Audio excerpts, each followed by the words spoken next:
আচ্ছা, আমরা কে না ফুচকা খেতে ভালোবাসি? সবাই ভালোবাসি। তাই তো আমরা বলি ফুচকা খাওয়ার মজাই আলাদা, বাইকে করে ঘোরার মজাই আলাদা। মজাই আলাদা, এটা একটা স্ট্রাকচার।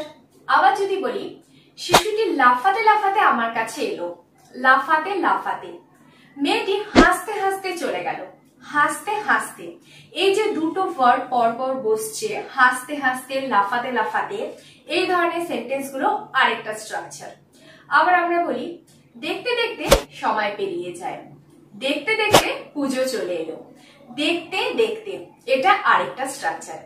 আজকের এই ক্লাসে আমরা এরকমই ভীষণ ইন্টারেস্টিং তিনটে স্ট্রাকচার শিখবো। এই বাক্যগুলো এমনই যেগুলো দেখার সাথে সাথে মনে হয় যে ইংরেজিটা কি হবে, মানে ইংরেজিটা জানতে ভীষণ মন করে। আর এই সময় ফেস্টিভ্যাল চলছে, আমরা প্রত্যেকেই চাই এমন কিছু আমরা শিখবো যেগুলোর পেছনে আমাদের এফোর্ট দিতে হবে না, মানে একবার ভিডিওটা দেখে যেন আমরা খুব সহজেই শিখে যেতে পারি। আজকের এই স্ট্রাকচার গুলো ঠিক এই ধরনের, যেটা তোমরা খুব এফোর্টলেসলি একবার ভিডিওটা দেখলেই শিখে যেতে পারবে। So, welcome you back to the channel. I am Anushila. You are watching Delightful Learning with Onu. Without any further delay, let's jump. Structure number 1. চা খাওয়ার মজাই আলাদা, মজাই আলাদা বা আলাদা রকম মজা। মানে যখন আমাদের খুব আনন্দ অনুভব হয় বা বিশেষ কিছু আমরা ফিল করি, তখন বলি মজাই আলাদা। চা খাওয়ার মজাই আলাদা, বৃষ্টির দিনে কফি খাওয়ার মজাই আলাদা, কিংবা ফুচকা খাওয়ার মজাই আলাদা। দেখে নিয়ে এটা কি হবে? চা খাওয়ার মজাই আলাদা। চা খাওয়ার জন্য বলবো taking tea has its own feel. Taking tea, চা খাওয়া, has its own feel। তাহলে স্ট্রাকচারটা হবে has its own feel। দেখো এই ধরনের সেন্টেন্সের ক্ষেত্রে আমরা has কিংবা past টেন্সের ক্ষেত্রে had, তার সাথে its own feel এইভাবে বলবো, মানে মজাই আলাদা। has its own feel, এইটুকু যদি আমরা মুখস্থ করে নিই তাহলে এই ধরনের বাক্যগুলো সহজেই করে নিতে পারবো। যদি বলি কফি খাওয়ার মজাই আলাদা, Taking coffee has its own feel, এইভাবে আমরা বলবো। ফুচকা খাওয়ার মজাই আলাদা, having water balls has its own feel। দেখে নি পরের সেন্টেন্সটা কি আছে? বাইকে ঘোরার মজাই আলাদা, বাইকে করে ঘোরার মজাই আলাদা। ঘোরার জন্য roaming, roaming by bike has, same ভাবে করব, has its own feel। তাহলে এখানে কমন কোনটা?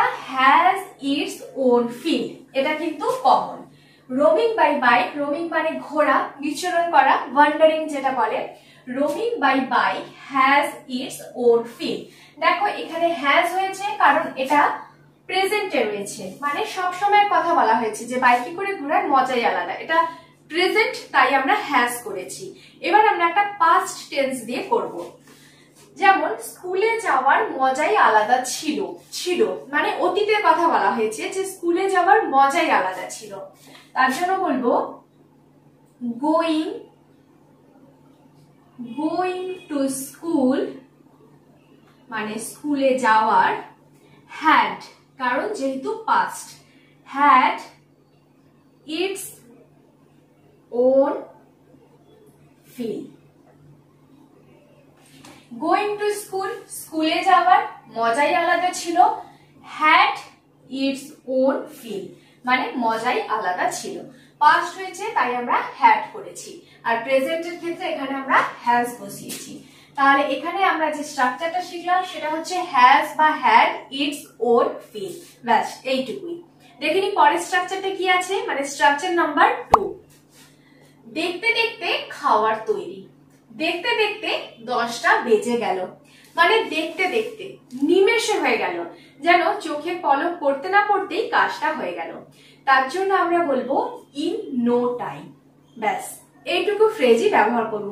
ইন নো টাইম মানে যেটা খুব কুইকলি হচ্ছে বা খুব নিমেষে হচ্ছে, তার জন্য আমরা বলি ইন নো টাইম। দেখতে দেখতে খাবার তৈরি।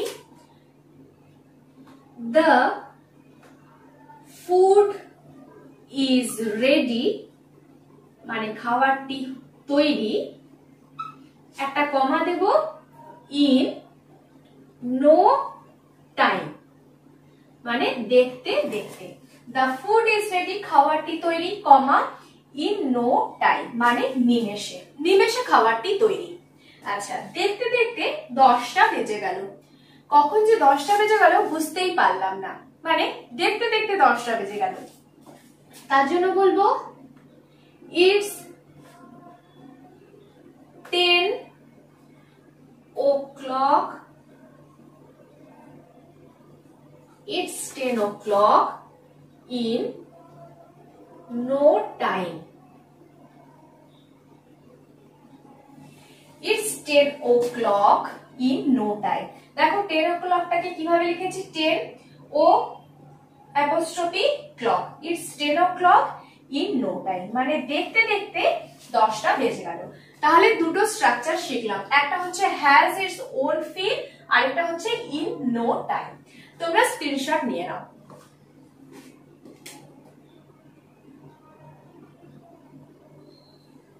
চা খাওয়ার মজাই আলাদা। Taking tea has its own feel. বাইকে ঘোরার মজাই আলাদা। Roaming by bike has its own feel. স্কুলে যাওয়ার মজাই আলাদা ছিল। Going to school had its own feel. দেখতে দেখতে খাবার তৈরি। The food is ready in no time. দেখতে দেখতে 10টা বেজে গেল। It's 10 o'clock in no time. দেখতে দেখতে সকাল হয়ে গেল। It's morning in no time. দেখতে দেখতে যাওয়ার সময় হয়ে গেল। It's time to go. যদি ক্লাসটা ভালো লাগে তাহলে আমার জন্য অবশ্যই একটা লাইক করে দিও। তোমরা যদি লাইক করো তাহলে আমার ভীষণ ইন্টারেস্ট লাগে নতুন নতুন ভিডিও তৈরি করার জন্য, তাই অবশ্যই একটা লাইক করে দিও। আর আজই চ্যানেলটাকে সাবস্ক্রাইব করে ডিলাইটফুল লার্নিং উইথ অনুর সাথে কানেক্ট হয়ে যাও, আমার পরিবারের সদস্য হয়ে যাও। আর পাশে থাকা বেল আইকনটাকে কিন্তু অবশ্যই প্রেস করে দিও, যাতে আমি নতুন কোনো ভিডিও দেওয়ার সাথে সাথে ইনস্ট্যান্ট নোটিফিকেশন তোমাদের কাছে পৌঁছে যায়। দেখে নি থার্ড স্ট্রাকচারটা কি আছে। সে হাসতে হাসতে চলে গেল। শিশুটি কাঁদতে কাঁদতে ঘুমিয়ে গেল। এখানে দেখো একটা অ্যাকশনের কথা বলা হয়েছে, মানে কোনো একটা ক্রিয়া যেটা চলছে এবং ভার্বটা রিপিট আছে, যেমন হাসতে হাসতে কাঁদতে কাঁদতে দুবার করে বলা হয়েছে। এই ধরনের সেন্টেন্স গুলো দেখি আমরা কিভাবে তৈরি করতে পারি। একটা জিনিস তোমরা মনে রেখে দিও যে এই ধরনের সেন্টেন্সের ক্ষেত্রে আমরা শুরুর অংশটা প্রথমে লিখব। যেমন সে হাসতে হাসতে চলে গেল, এই চলে যাওয়ার পার্টটা আমরা প্রথমে লিখব। আর যে ভার্বটা এখানে দুবার করে ব্যবহার হয়েছে, যেমন হাসতে হাসতে, এই ভার্বটার সাথে আমরা আইএনজি ফর্ম যোগ করব। তাহলে শুরুর পার্টটা আমরা প্রথমে লিখব, আর যে ভার্বটা ডবল করে ব্যবহার হয়েছে তার সাথে আইএনজি যোগ করব। চলো দেখে নি কিভাবে আমরা করতে পারি। সে হাসতে হাসতে চলে গেল। গেল মানে পাস্ট টেন্সের কথা বলা হয়েছে। She went away laughing.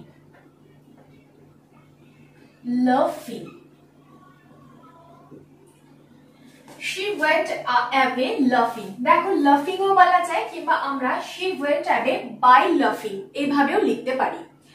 আর দেখে নাও যে চলে গেল সেই পার্টটা আমরা শুরুতে লিখেছি, she went away। went away মানে হচ্ছে চলে যাওয়া, লিভ করা। যেহেতু পাস্ট তাই গো এর পাস্ট হচ্ছে went, তাই went away। তাহলে she went away শেষেরটা শুরুতে লিখলাম কি করতে করতে, হাসতে হাসতে, তাই জন্য লাফিং। লাফের সাথে আইএনজি, লাফিং। তাহলে এখানে আইএনজিটা আমরা যে ভার্বটা ডবল করে ব্যবহার হচ্ছে, রিপিট হচ্ছে, তার সাথে যোগ করেছি, হাসতে হাসতে, তাই লাফিং। She went away laughing. Next, শিশুটি কাঁদতে কাঁদতে ঘুমিয়ে গেল। কাঁদতে কাঁদতে, তাহলে কাঁদতে কাঁদতে ক্রাই এর সাথে আমরা আইএনজি যোগ করব। শিশুটি কাঁদতে কাঁদতে ঘুমিয়ে গেল, এটাও পাস্টে। The baby asleep মানে ঘুমিয়ে যাওয়া, the baby fell asleep by crying বা crying।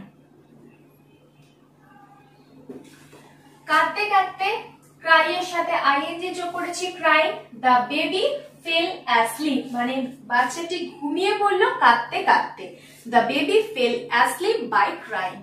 fell fall এর past হচ্ছে fell asleep মানে ঘুমিয়ে পড়া। তাহলে শুরুর অংশটা প্রথমে আর যে ভার্বটা ডবল করে রয়েছে তার সাথে ing ফর্ম। নেক্সট, মেয়েটি নাচতে নাচতে চলে গেল, মেয়েটি নাচতে নাচতে চলে গেল।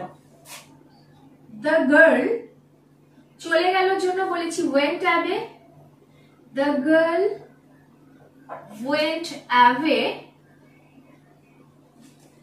dancing বা by dancing, dancing।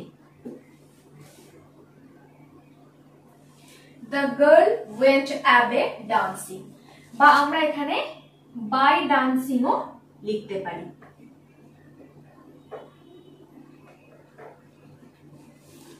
নাচতে নাচতে ডান্সের সাথে ing যোগ করেছি, the girl went away dancing। সে খেলতে খেলতে আমার দিকে তাকালো, সে খেলতে খেলতে আমার দিকে তাকালো। he looked at me playing।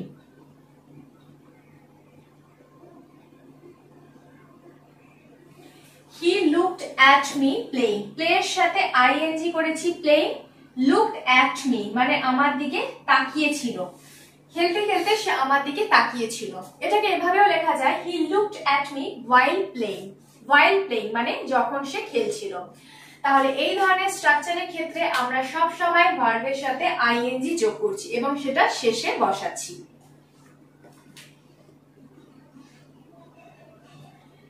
সে হাসতে হাসতে চলে গেল, she went away by laughing। শিশুটি কাঁদতে কাঁদতে ঘুমিয়ে গেল, the baby fell asleep crying। মেয়েটি নাচতে নাচতে চলে গেল, the girl went away by dancing বা dancing। সে খেলতে খেলতে আমার দিকে তাকালো, he looked at me playing। So that's the end. It brings me at the end of the class. এই ক্লাসটা যদি ভালো লেগে থাকে তাহলে আমার জন্য অবশ্যই একটা লাইক করে দিও, আর আজই চ্যানেলটাকে সাবস্ক্রাইব করে ডিলাইটফুল লার্নিং উইথ অনুর সাথে কানেক্ট হয়ে যাও। ভিডিওটাকে বেশি বেশি করে শেয়ার করে দিও যাতে তোমাদের ফ্রেন্ডসরা বা ফ্যামিলি মেম্বার্সরাও এই ভিডিও থেকে কিছু অন্তত ইনফরমেশন পেতে পারে। তোমরা সবাই ভীষণ সুস্থ থেকো, ভালো থেকো। Till then stay positive, always be happy. God bless you all.